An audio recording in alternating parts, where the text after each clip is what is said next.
Ano pre, musta? Oh, ayos lang. Ano atin? Maniningil sana ako ng utang mo, 'di ba? Sabi mo sa October 20 mo babalik yung pera. Oo, pre, kaso ang aga-aga mo naman maningil.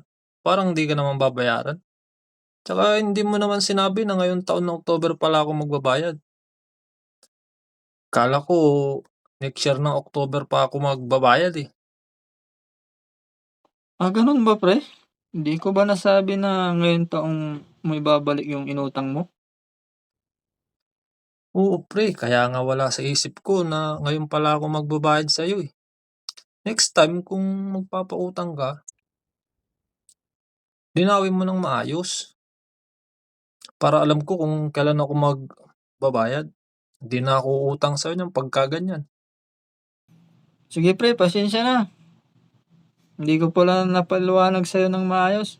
Sige, next year mo na bayaran yung utang mo sa akin, pre.